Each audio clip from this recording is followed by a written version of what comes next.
बात चल रही थी 11 जुलाई 1967। सृष्टि में कोई जलमयी नहीं होती है कि सारी सृष्टि जल में डूब जाए। सृष्टि में मनुष्य, जानवर, खेती बाड़ी आदि सब कुछ होता है, क्योंकि मनुष्य के लिए तो सब कुछ चाहिए। शास्त्रों में जो प्रलय का वृत्तांत लिख दिया है वो रंग है। प्रलय माने सब कुछ लीन हो जाता है, कुछ भी नहीं बचता। अब आत्माएं अनादि है, परमात्मा अनादि है, सृष्टि अनादि है, सृष्टि के 5 तत्व अनादि है। तो जो अनादि चीज है वो खराब कैसे हो जाएगी? हाँ, रूप बदल जाता है। नरक से स्वर्ग बन जाता है। बाकी बिल्कुल न नरक रहे न स्वर्ग रहे, ऐसे कभी होता नहीं। नरक जाता है तो स्वर्ग की स्थापना होती है। तो ये सुख दुख का नाटक है, प्रलय होती नहीं है। ये सृष्टि का चक्र फिरता ही रहता है। बच्चों को आदि से लेकर अंत तक सारा याद रखना है कि आदि में क्या हुआ और मध्य में क्या हुआ और अंत तक क्या होता है। मनुष्यों को तो अनेक प्रकार के चित्र याद आते हैं, मेले मलाखड़े याद आते हैं। वो सब चित्र और वो सब मेले मलाखड़े हैं हद के, और तुम्हारी है बेहद की याद। बेहद की खुशी है और तुम्हारा बेहद का धन है, क्योंकि बेहद का बाप है। बेहद का धन कौन सा है? ज्ञान धन है बेहद का धन, जो बेहद के बाप से ही मिलता है। हद के बाप से हद का धन मिलता है एक जन्म के लिए, वो भी एक जन्म काम आवे ना आवे। और बेहद के बाप से 21 जन्मों का बेहद का सुख देने वाला धन तो मिलता ही है। साथ ही साथ 21 जन्मों के आधार पर 63 जन्मों का भी हिसाब किताब बन जाता है, अपने अपने पुरुषार्थ के आधार पर। जो जितना पुरुषार्थ करता है वो उतना धन, स्वास्थ्य, खुशी अनेक जन्मों की प्राप्त कर सकता है। पुरुषार्थ का रास्ता बाप बताते हैं। जो रास्ता बताते हैं उसको ही ज्ञान कहा जाता है। ये बाप का ज्ञान धन और किसी मनुष्य मात्र गुरु के पास, गोसाई के पास, पंडित के पास, विद्वान आचार्य के पास नहीं हो सकता। ये बेहद की खुशी का धन है जो बेहद के बाप आकर के देते हैं। हद के बाप से तो हद का ही वर्षा मिलेगा, बेहद के बाप से बेहद का सुख मिलता है। रास्ता बताने वाला तो बाप है। अब जो जितना चाहे उतना ले। ऐसे तो सुख होता ही है धन से, वो विनाशी धन है। और ये है अविनाशी, बाप का अविनाशी धन। इससे अविनाशी सुख होता है। धन तो वहां पर भी अपार होता है, वहां सब कुछ सतोप्रधान होता है, और यहाँ सब कुछ तमोप्रधान है। धन भी दुख का निमित्त बन जाता है। कोई को बहुत ज्यादा धन हो तो भी कोई बहुत दुखी रहता है, तो धन तमोप्रधान हुआ ना। वहाँ धन सतोप्रधान होता है। धन किसी के पास ज्यादा भी है, थोड़ा भी है, तो भी दुखदाई नहीं होगा, सुखदाई होगा। तुम्हारी बुद्धि में है कि हम सतो प्रधान थे, अभी फिर हमको सतो प्रधान बनना है। ये भी तुम अभी जानते हो, मनुष्य तो घोर अधेरे है, तुम्हारे में भी नंबरवार है। सीट, सीटर और सीटेस्ट तो होते ही है ना, इससे भी स्वीट होने वाले हैं, वो ऊंच पद पालेंगे। सीटेस्ट तो वो है जो बहुतों का कल्याण करते हैं, सिर्फ अपना ही कल्याण करते हैं तो उनको सीटेस्ट नहीं कहेंगे। बाप भी स्वीटेस्ट है तो सबका कल्याण करता है। कोई माखी व चीनी आदि को स्वीटेस्ट नहीं कहा जाता है, ये तो मनुष्य की चलन के आधार पर कहा जाता है कि ये बहुत मीठा है। कहते हैं ना ये स्वीट चाइल्ड है, सत्य में कोई भी ऐसे शैतानी की बात होती नहीं है। इतना ऊंच पद जो पाते हैं तो जरूर इतना ऊंच पुरुषार्थ भी किया होगा। तुम अभी नई दुनिया को जानते हो, औरों की बुद्धि में नहीं होगा। ये कौन सी नई दुनिया की बात करते हैं? तुम्हारे लिए तो जैसे कि कल ही ये नई दुनिया सुखधाम होगी, और कलयुगी मनुष्यों के लिए 40, 50, 60, 1000 वर्ष भी पड़े हुए हैं। वो समझते हैं कलयुग बहुत दूर है, तुम समझते हो कि अब कलयुग गया कि गया, तुमको पता ही नहीं है इस विश्व में शांति कब थी। तुम्हारी बुद्धि में तो बैठ गया है कि आज से 5000 वर्ष पहले भी विश्व में शांति हुई थी, 2500 वर्ष तक सुख शांति का राज्य चला था। सब मनुष्य कहते हैं विश्व में शांति हो जाए। तुम बच्चे जानते हो कि पहले भी विश्व में शांति थी, अब भी विश्व में शांति होगी। 2500 वर्ष तो अशांति रही, अब शांति कैसे हो जाएगी? क्योंकि 2500 वर्ष के बीच में कभी भी बाप, जो आत्माओं का बाप है, वो इस सृष्टि पर आता ही नहीं। अभी आया हुआ है तो जरूर शांति होगी। जो शांति के स्टेज में रहेंगे, समझेंगे कि मैं आत्मा शांत स्वरूप हूँ, तो उनको शांति भाती। आत्मा की स्थिति में रहने की बात है। बाप कहते हैं तुम आत्मा हो, आत्मा स्वयं शांत स्वरूप है, आत्मा का रूप ही शांति का है। अशांत तब होती है जब तामसी देह में आती है। सत्य में भी देह होती थी, लेकिन वहां तत्व प्रधान देह, जो चोला था 5 तत्वों का बना हुआ, वो तत्व प्रधान था।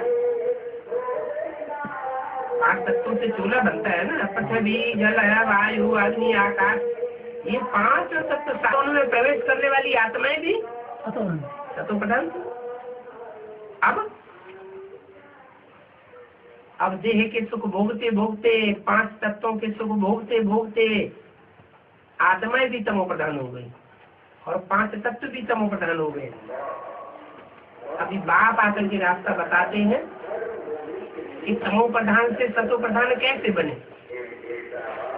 क्या रास्ता बताते हैं? कौन बनाएगा तमो प्रधान को सतो प्रधान? सारी दुनिया तमो प्रधान है, कैसे बनेगी?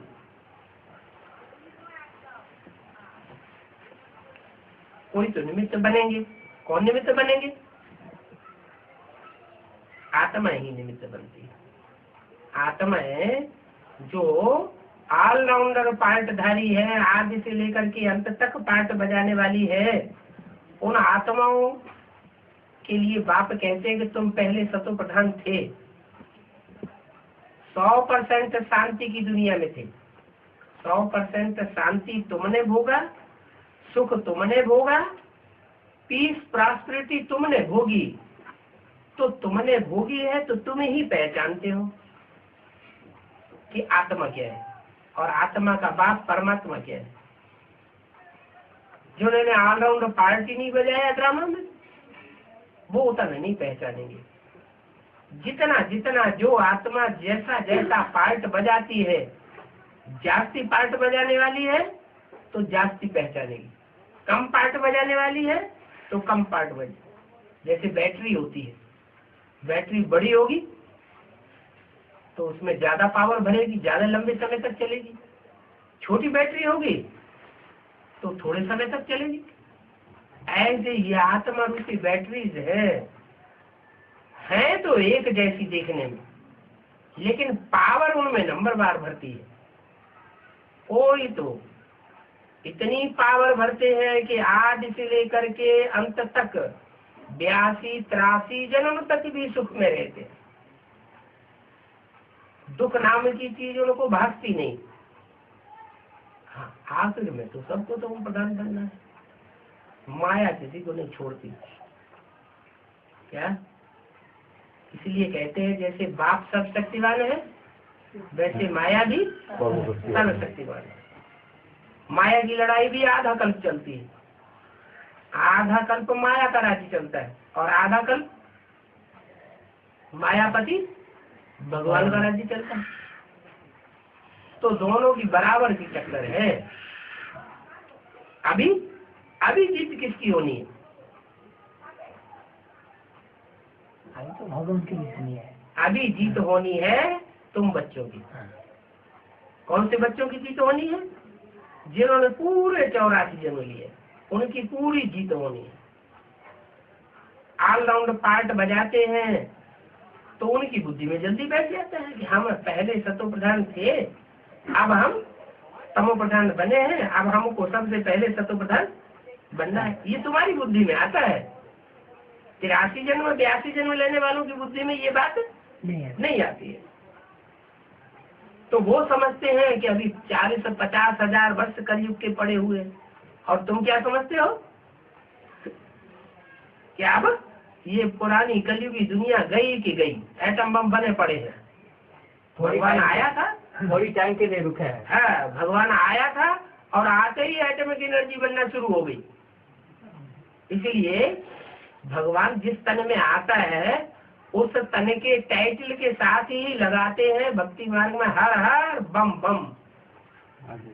हर कहते हैं पापों का हरण करने वाला। दुनिया में जो पाप बढ़ जाते हैं उन पापों का हरण करने वाले का नाम रखा है हर। और वो हर है पापों का हरण काहे से करता है? बम छूटते हैं तो पापों का हरण हो जाता है। पहले ज्ञान के बम छोड़ता है। क्या? दुनिया की हर चीज पहले सूक्ष्म होती है, फिर स्थूल होती है। मकान भी पहले दिमाग में नक्शा आएगा। कितना सूक्ष्म नक्शा बनता है अंदर अंदर, कोई बाहर से देख भी नहीं सकता। बाद में नक्शे पर कागज के ऊपर नक्शा बनाया जाता है, फिर छोटा सा ढांचा बनाया जाता है मकान का, बाद में स्थूल मकान खड़ा कर दिया जाता है। तो ऐसे ही ये सृष्टि का निर्माण भी पहले ब्रह्मा के मन के संकल्पों में होता है। इसलिए गायन है ब्रह्मा के संकल्पों से सृष्टि रची गई। और ब्रह्मा के संकल्पों से सृष्टि रची जाएगी तो क्या ब्राह्मणों के संकल्पों से सृष्टि नहीं रची जाती होगी? वो अपना योगदान नहीं देंगे? ब्रह्मा है मुख्य है तो उसकी भुजाएं भी है। भुजाओं के बगैर काम थोड़े ही होगा। तो भुजाएं भी अपना सहयोग देती हैं सृष्टि निर्माण में। हाँ, जो भुजाएं जितना सहयोग देती है उतनी प्राप्ति करती है। जो जितनी स्थापना का काम करेगा वो उतनी प्राप्ति करेगा। स्थापना करेगा तो पालना भी करेगा, स्थापना नहीं करेगा तो पालना भी नहीं करेगा। तो स्थापना करना अच्छा या विनाश करना अच्छा? कंस्ट्रक्शन करना अच्छा और डिस्ट्रक्शन करना अच्छा नहीं है। डिस्ट्रक्शन करने वाले राजाई प्राप्त नहीं करते और कंस्ट्रक्शन करने वाले, स्थापना करने वाले राजाई प्राप्त कर लेते हैं। तो तुम बच्चे हो स्थापना, पालना और विनाश तीनों का कार्य करने वाले, लेकिन विनाश तुम डायरेक्ट नहीं करते हो कि कोई स्कूल में एटम बम बनाओ या बाहुबल चलाओ या तोप बंदूक चलाओ। ये तुम्हारा डायरेक्ट काम नहीं है। तुम्हारे संकल्प मात्र से ही इस सृष्टि पर विनाश की लीला खड़ी हो जाती है। जैसे रामायण में कहा भ्रकुट विलास सृष्टिलय होई, क्या एक क्रोध की झलक भी आ गई तो भी विनाश हो जाता है। कब? जब योग की पावर पूरी बढ़ जाएगी। इसलिए बाबा कहते हैं कि अच्छे संकल्प करना है। क्या हमारे थोड़े से संकल्प से, दुष्ट संकल्प से दुनिया का बहुत अकल्याण हो जाएगा। अभी हमें ऐसी प्रैक्टिस करनी है कि जिससे हमारे मन के अंदर से कोई दुष्ट संकल्प न निकले। जो भी संकल्प निकले सत संकल्प निकले, सदगति के संकल्प निकले। कोई की दुर्गति हमारे संकल्प से न होने पाए। भले कोई हमारा बुरा कर रहा है, हमारे लिए बुरा सोच रहा है, हमारे लिए बुरी वाचा निकालता है, गालियां देता है, दुष्ट वाइब्रेशन फैलाता है, तो भी हमको क्या समझना है? अरे पूर्व जन्म में हमने इसके साथ ऐसा किया होगा तो उसका रिटर्न हमको दे रहा है। हिसाब किताब पूरा हो रहा है। बाकी जब हिसाब किताब पूरा हो जाएगा तो कोई हमको दुख नहीं देगा। लक्ष्मी नारायण जो बन जाएंगे उन लक्ष्मी नारायण को कोई दुख देने वाला होगा क्या? होगा नहीं। जो सुखदायी आत्मा बनेगी, संपूर्ण आत्मा बनेगी, उसको कोई दुख नहीं दे सकता। तो अपनी सृष्टि हम अपने आप निर्माण कर रहे हैं। अज्ञानी लोग कह देते हैं भगवान ही सुख देता है, भगवान ही दुख देता है। लेकिन भगवान दुख देने वाला तो दुखदाता कहना चाहिए। भगवान को कोई दुखदाता कहता है क्या? नहीं। भगवान को क्या कहा जाता है? सुखदाता कहा जाता है। भगवान को तो कोई दुखदाता नहीं। रावण है जो रुलाता है तो उसका नाम ही पड़ गया रावण। रावयते लोकान, लोगों को जो रुलाता है सो रावण। और मनुष्यों को जो रमण कराता है सुख में वो राम। नाम ही ऐसा पड़ जाता है। कैसा? काम के आधार पर।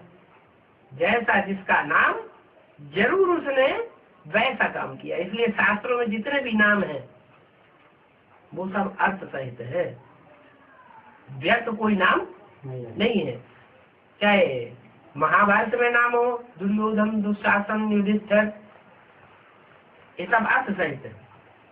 चाहे भागवत में हो, चाहे रामायण में हो और चाहे देवासुर संग्राम में हो, जो भी नाम है वैसा वैसा उन्होंने काम किया है तो वैसे वैसे उनके नाम रख दिए। तो तुम बच्चे नई दुनिया को जानते हो कि नई दुनिया कैसे स्थापन होती है, कैसे बनती है नई दुनिया। नई दुनिया का मूल संकल्प क्या है?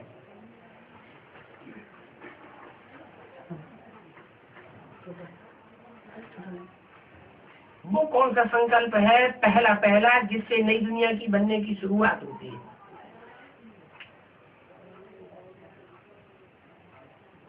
मैं देह नहीं हूँ, मैं आत्मा हूँ। स्व स्थिति में स्थित होना माना स्वर्ग बनाना। स्व से बनता है स्वर्ग और परचिंतन से पतन की जड़। दूसरों को नहीं देखना है दूसरा क्या कर रहा है। दूसरा जो कुछ कर रहा है वो अपने लिए कर रहा है। अच्छा करता है, बुरा करता है, अपने लिए कर रहा है। हम जो करेंगे वो हमको मिलेगा। इसलिए कर्म की थ्योरी पर पक्का रहना चाहिए। कर्म की थ्योरी पर कौन पक्के रहेंगे? जो आत्मा को मानेंगे। नास्तिक लोग आत्मा को ही नहीं मानते, तो पुनर्जन्म को मानेंगे? पुनर्जन्म को भी नहीं मानते। तो जब पुनर्जन्म को ही नहीं मानेंगे, आत्मा को ही नहीं मानेंगे, तो स्वर्ग नरक को क्या मानेंगे? न स्वर्ग को मानेंगे, न स्वर्ग की रचयिता को मानेंगे। स्वर्ग को भी नहीं मानते, स्वर्ग के रचयिता को भी नहीं मानते, स्वयं स्थिति को भी नहीं मानते, अपनी देह को ही सब कुछ समझते कि जब तक हम जिंदा हैं तब तक हम हैं। देह अहंकार में रहते हैं कि हम देह हैं, बस देह के अलावा और कुछ नहीं। तो उससे दुनिया में बनता है दुख, रौरव, नरक, देह समझने से। और आत्मा समझने से, स्वर्ग को पहचानने से स्वर्ग बनता है। तो सुबह से लेकर के शाम तक और शाम से लेकर सुबह तक, रात में सोते भी अपन को इस तार आत्मा समझने की तांत लगी रहनी चाहिए। जितना जितना हम आत्मा की स्थिति में स्थित होंगे, परमात्मा बाप हमारे पीछे पीछे दौड़ेगा। स्वतः ही उसकी याद आएगी। आत्मा की स्थिति वाला जो है वो ही सर्विस कर सकता है। जो देवान में रहने वाला है, कितनी भी भाग दौड़ करे, कितनी भी भाषणबाजी करे, उससे डिसर्विस ही होगी, सर्विस नहीं होगी, कुछ नहीं पाते। इसलिए मुरली में कहते हैं कि अपन को आत्मा समझकर दूसरों को ज्ञान समझाओ। आत्मा समझकर नहीं समझाते हैं, देवान में रहकर के दूसरों को ज्ञान सुनाते हैं, तो डिसर्विस हो जाती है। जैसे एडवांस वाले भी बहुत से हैं। कोई ब्रह्मा कुमार कुमारी मिलेगा तो बड़े नशे में, मगरूरी में आकर के उनको सुनाएंगे, ऐसी ऐसी बातें सुनाएंगे जो डाउन हो जाते हैं। तो सर्विस की या डिसर्विस की? ईश्वर का ज्ञान सुना करके किसी के चेहरे में खुशी लाए, ये सेवा हुई। या किसी का चेहरा लटक जाए, हम अपने को ऊंचा साबित कर दें और उसे नीचा साबित कर दें, तो सर्विस हुई, तो डिसर्विस हुई। ज्ञान का मतलब ही है जानकारी। काय की जानकारी? सुख की दुनिया की जानकारी, सुखदाता की जानकारी। सुखदाता कैसे हम आत्माओं को आत्म की स्थिति में स्थित करा के हम बच्चों के द्वारा स्वर्ग की स्थापना कराता है। आत्मा अभिमानी बच्चे ही स्वर्ग की स्थापना के निमित्त बनते हैं, देह अभिमानी स्वर्ग की स्थापना के निमित्त नहीं बनते। कितने बनेंगे आत्मा अभिमानी? 4.5 लाख ऐसी आत्माएं निकलेंगी जो जीते जी शरीर के रहते हुए भी आत्म की स्थिति में स्थित होने वाली होंगी। जब वो तैयार हो जाएंगे आत्म की स्थिति में, फिर बम्बोर को आग लग जाएगी। क्यों? 4.5 लाख जो शरीर से है और उनमें प्रवेश करने वाली जो 4.5 लाख आत्माएं हैं, राधा कृष्ण जैसी, उनके अलावा और कोई भी 16 कला संपूर्ण बनने वाले नहीं। जो भी सृष्टि पर है वो सब अधूरी आत्मा बनेंगे, अधूरी आत्मा की स्थिति वाली बनते हैं। इसलिए 4.5 लाख वो तैयार हुए और दुनिया का विनाश, हाँ, वो लास्ट विनाश। अभी छोटा मोटा नहीं कि अभी अफगानिस्तान में थोड़ा सा हो गया, अभी इराक में थोड़ा सा हो गया, नहीं।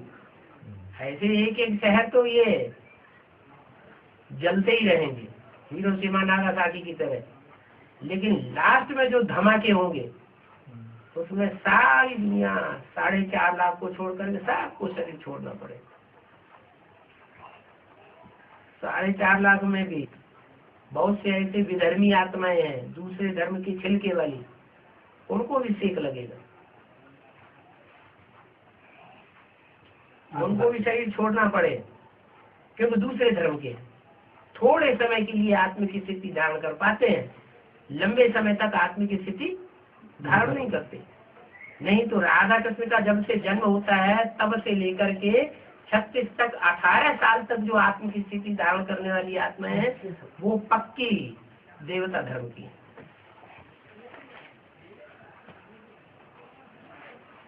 उनके शरीर जो कंचन काया बनेंगे, उस कंचन काया वाली आत्माएं जो है, उनसे जन्म लेने वाले बच्चे वो अविनाशी है। 5000 वर्ष तक पाठ बजाते हैं। क्यों? क्योंकि सतयुग में जो जन्म लेंगे पहले जन्म में, वो कौन से धर्म की आत्माएं जन्म लेने वाली होंगी? सतयुग के पहले जन्म में दूसरे धर्म की छिलका वाली आत्माएं होंगी या नहीं होंगी? नहीं होगा। हाँ? सतयुग में देवता जो सनातन धर्म आत्मा होता है वही होता है, वही होंगी। बाकी धीरे धीरे बाद में उतरते रहेंगे, धीरे धीरे उतरेंगे। 84 जन्म तो होंगे। हाँ। जो भी बीज रूप आत्माएं 4.5 लाख हैं, उनके 84 जन्म तो पूरे होंगे। भले पहले जन्म की लास्ट में आवे, हाँ। लेकिन वो आत्माएं जो है गैप मार देंगी। जैसे राधा कृष्ण की आत्माएं शक्ति रूपी रंगमंच पे कितना गैप मारती हैं? 69 में शरीर छोड़ा, और 18 में जन्म होगा। कितने साल हुए? 50 साल हो गए ना। तो उनको ही 50 साल लग जाता है। तो वो तो है चंद्रवंश की पक्की। कौन? ब्रह्मा और सरस्वती, वो तो चंद्रवंश के हीरो हैं। तो उनको ही जब 50 साल का टाइम लग जाता है, तो जो और धर्म के जो बीज हैं, जिनमें दूसरे धर्म का छिलका चढ़ा हुआ है, उनके और भी टाइम कम हो जाता है। तो वो जन्म लेते रहेंगे। कब तक लेते रहेंगे? जब तक इस्लाम धर्म में कन्वर्ट होने वाली आत्मा ऊपर से नीचे न उतर आए। वो कब उतरेगी?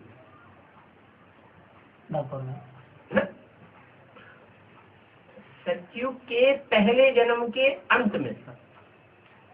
सतयुग को का पहला जन्म जब तक रहेगा, तब तक जो चंद्रवंशी आत्माएं हैं, राधा कृष्ण जैसी, वो उतरती रहेगी।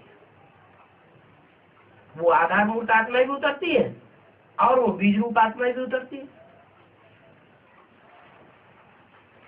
क्या सारी आत्माएं उतर आती है, तब फिर जाकर के वो इस्लाम धर्म की जो आत्मा है बीज, वो उतरेगी।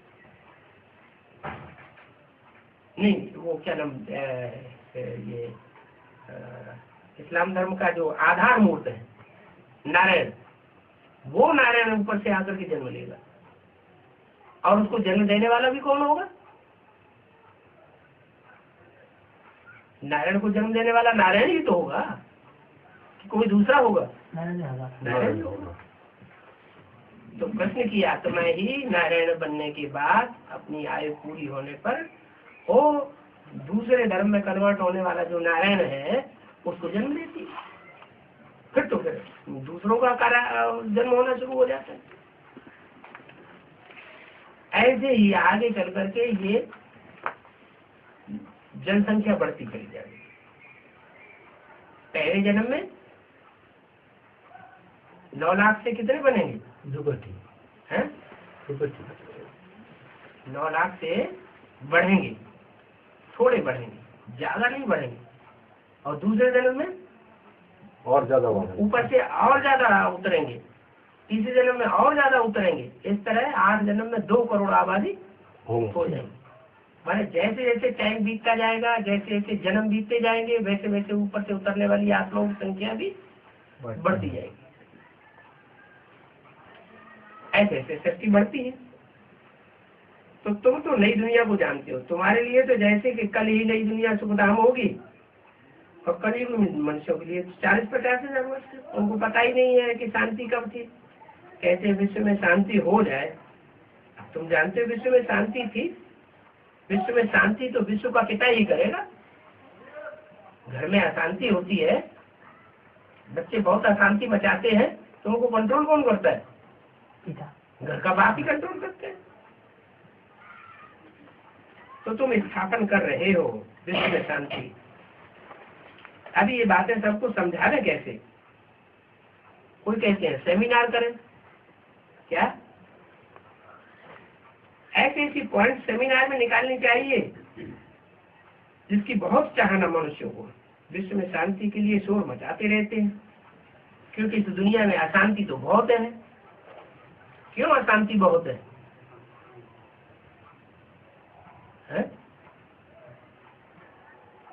घर में एक धनी धोरी हो तो शांति होगी, या घर के अनेक धनी धोरी हो जाए तो घर में शांति होगी?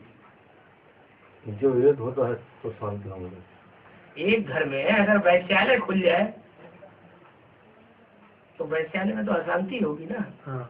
एक धनी धोरी होगा तो शांति होगी। तो ऐसे ही है, दुनिया का हाल हो गया। अभी सब बाप बने बैठे हैं, हाँ।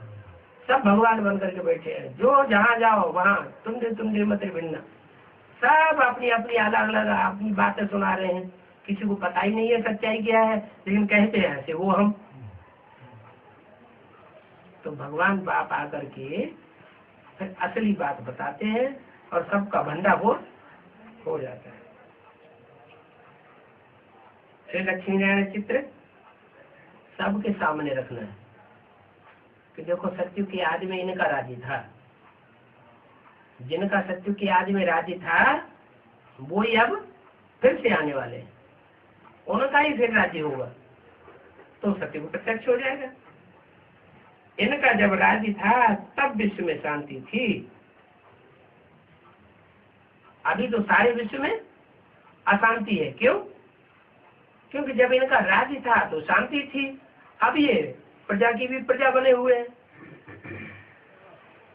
तो जो होना चाहिए ऊंची गद्दी के ऊपर, भगवान जिनको ऊंची गद्दी देता है लाइक समझ करके, वो नीचे बैठा दिए गए, तो दुनिया में अशांति होगी या शांति होगी? अशांति होगी। तो शांति।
कोई इसमें केमिकल खाद नहीं पड़ी है, सारी जैविक खेती से उगाया हुआ है। और एक एक कद्दू कम से कम 6 किलो 7 किलो का आता है।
सरसों की खली, अपने सूरजमुखी खली ये निकाली जाते हैं अपना आटा इस फैक्ट्री से ऑयल मिल के। चलाने भाई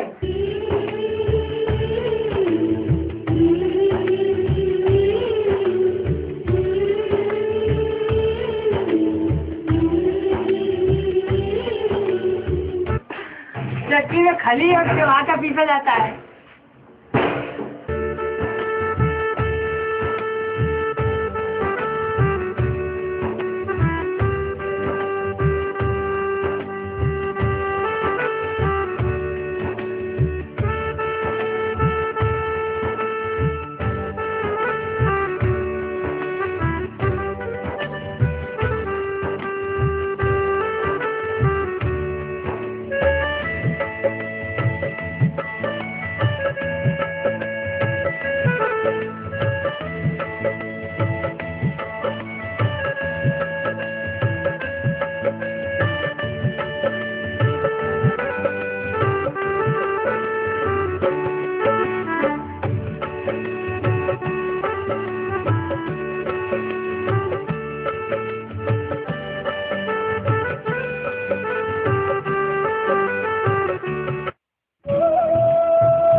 यहाँ 4 खेत 5 खेत गेहूँ का।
इतना मेहनत किया हुआ खेत है, हाथ से जाने देना।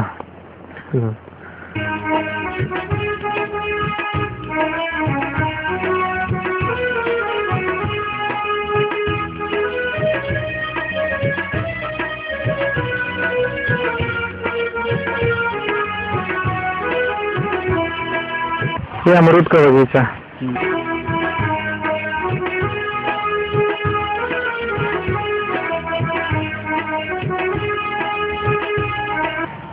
और बाजू में चिक्कू का बगीचा।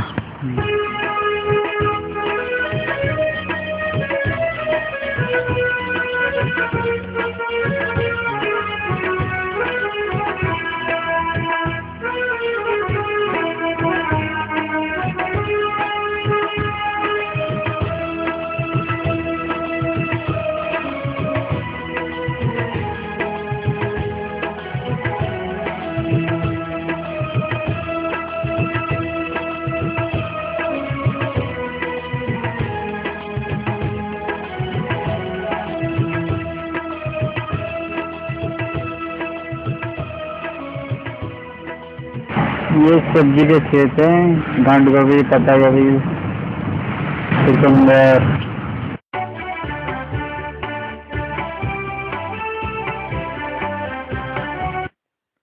अनार के बगीचे हैं, उसमें पपीते भी हैं, अंजीर भी है, पत्ता गोभी, चुकंदर और मेथी, आम के बगीचे, पपीता, टमाटर भी है उधर कोने में।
यहाँ पपीता की खेती बहुत अच्छी तरीका से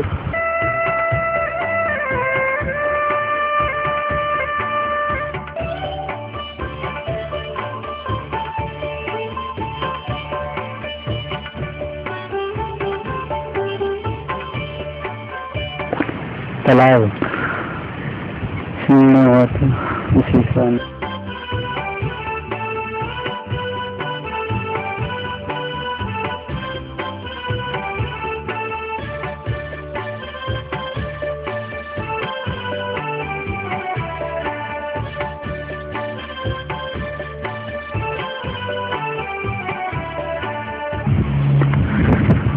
सरसों का खेत, मूंगफली वाले खेत के ऊपर।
आम के बगीचे, पपीते, आम, इमली,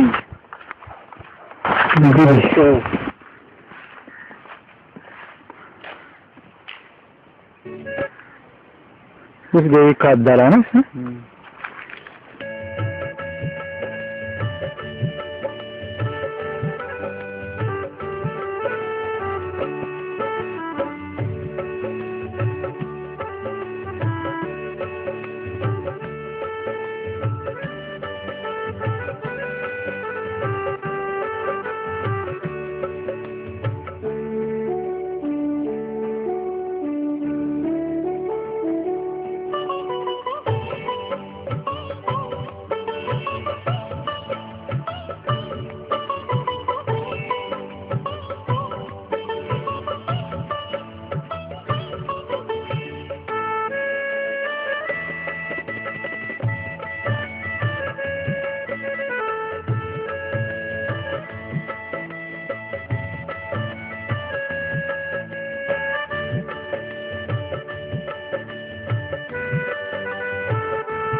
जैविक खाद।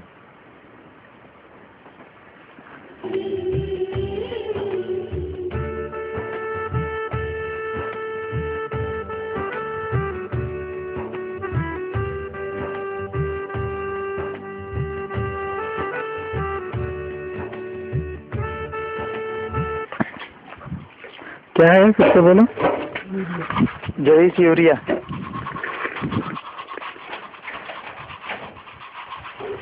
इसमें कैसे बनाते, रेत और क्या डालते हैं? गोमूत्र। गोमूत्र डाल के।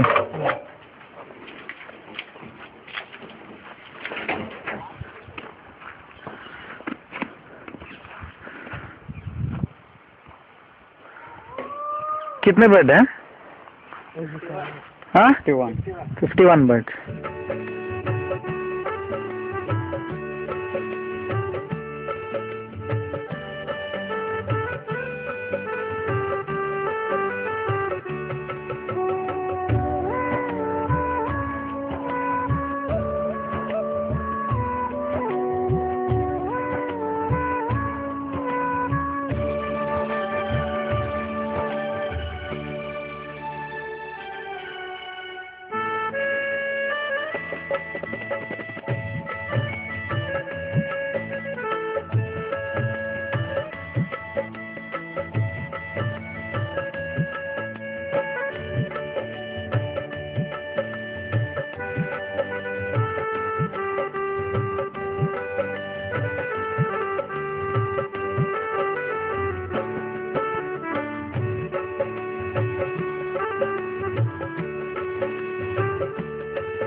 ये किस चीज़ की मशीन है?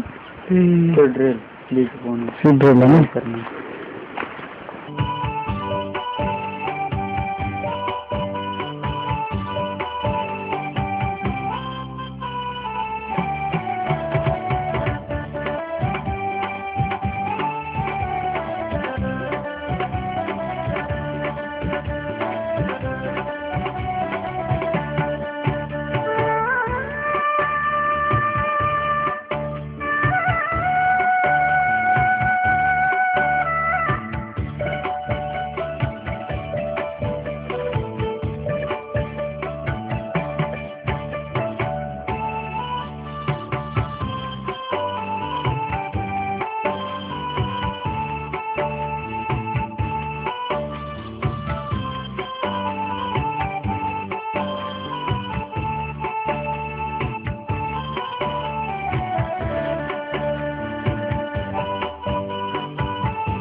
गौशाला का अंदर का।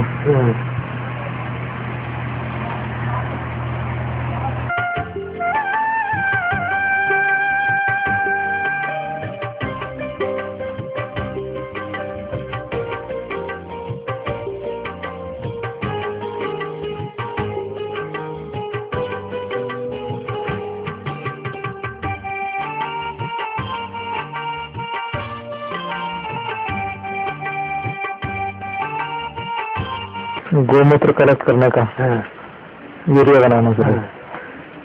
नेचुरल जैविक। वहाँ से डब्बे में जाता है, हाँ फिर वहाँ से उठा लेते हैं। हाँ।